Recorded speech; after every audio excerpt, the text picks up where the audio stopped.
I spent 3 years studying for the ACA qualification, and last year found out I qualified as a chartered accountant.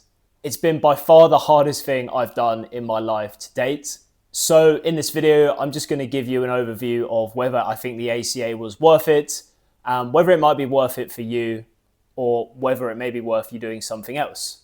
I appreciate it may be a little bit biased because I'm obviously a chartered accountant myself, but I'll try and be neutral, give some of the pros and cons to allow you to make your own informed decision. So let's start with some of the upsides.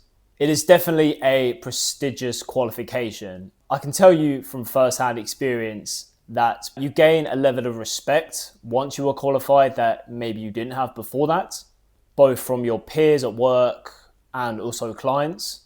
It almost acts as a stamp of approval that you know what you were doing because you've been through the whole process, you've sat the difficult exams, and you've come out the other side. People just assume you have a good level of knowledge. And it's a nice feeling because you've done the hard work, you've sat the exams, you've passed them, and you've put in the hours it took to get to this point now. So obviously you are going to be knowledgeable in what you do because not everyone can get to that level that you've achieved and do what you've done. My next point is that there's pretty much guaranteed job security when you are qualified.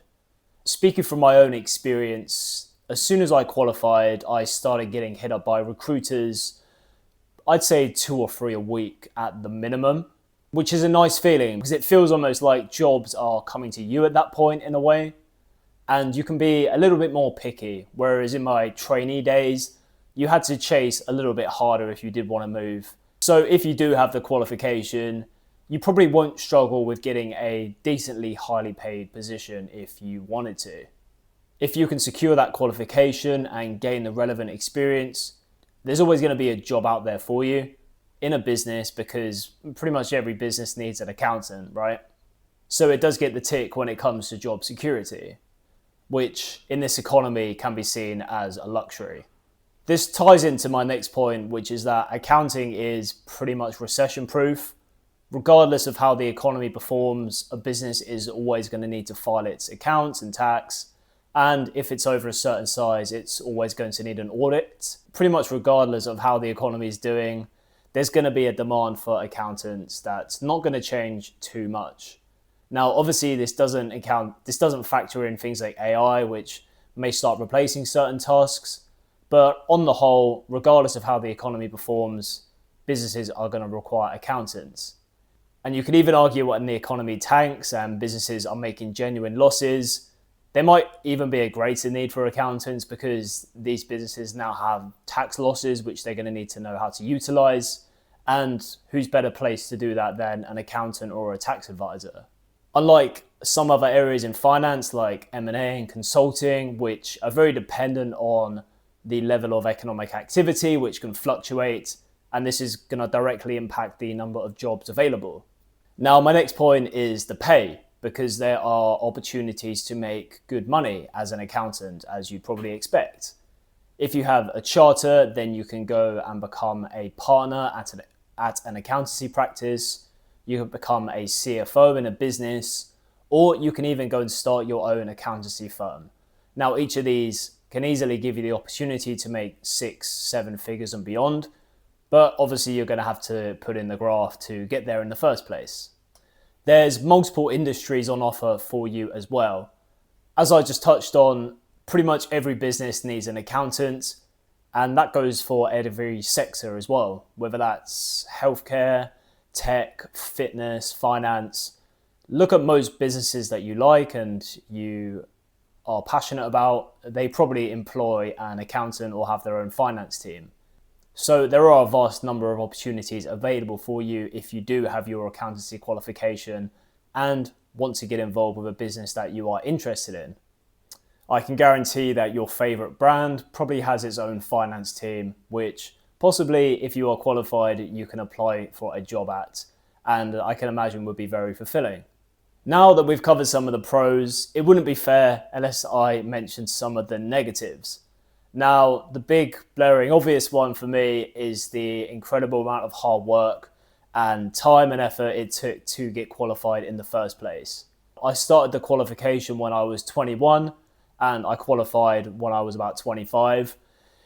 And pretty much that entire period, I was grinding hard. I didn't see my friends very much. I was studying on holidays. I made a lot of sacrifices. And you can ask my girlfriend, who was with me for the whole time.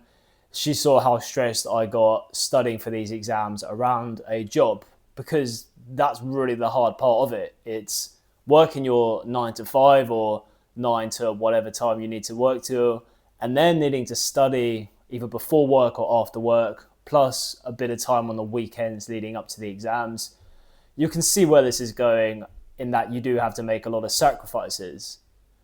Now, I've always been very keen on my health and fitness, and for me, the gym was an absolute non-negotiable. I had to keep going, even though I was studying for exams, and I'd still make time for it 3 to 4 times per week. But that's just me. I know a lot of people have had to sacrifice that element of their life and a lot of the things they enjoy in order to study. It's a short-term sacrifice is the way I see it, but regardless, it still means giving up some of the things that you might have enjoyed doing. So bear that in mind if you are thinking of going into this. It's not a walk in the park. It's difficult for a reason, and definitely don't underestimate the work required. The next potential con is the opportunity cost. I mentioned accountancy pays well, but in general, the pay opportunities tend to only happen when you have your charter or are qualified by experience. The first few years, the pay is pretty mediocre, to be honest, when you compare it to industries like investment banking or corporate finance or something like that. As an accountant, the salary is average for a couple of years, and then it kind of shoots up pretty quickly when you qualify and beyond. Keep that in mind, because it's a little bit of a slow burner as an accountant. You have to put in the work to get qualified, and then these opportunities tend to come to you, as opposed to it just being straight away. Now, my last potential con is the cost of sitting the exams. A lot of people watching this or thinking of getting into accountancy will probably benefit from a training contract, which basically means the firm will sponsor you to sit the exams and cover all the costs. However, some people do sit it independently and will have to fork out the costs themselves, which can be pretty costly, because some of these exams cost a few £100s to just enter and sit the exam. Plus, you've got to pay for all the exam materials and video lectures, which can rack up to well over £1,000 for some of these exams. Obviously, if you are sitting independently, you have to pay this yourself. So that cost element can be quite big, maybe fairly off-putting, but if you can secure a training contract and get sponsored, it's obviously not too big of an issue for you. So that's my list of pros and cons.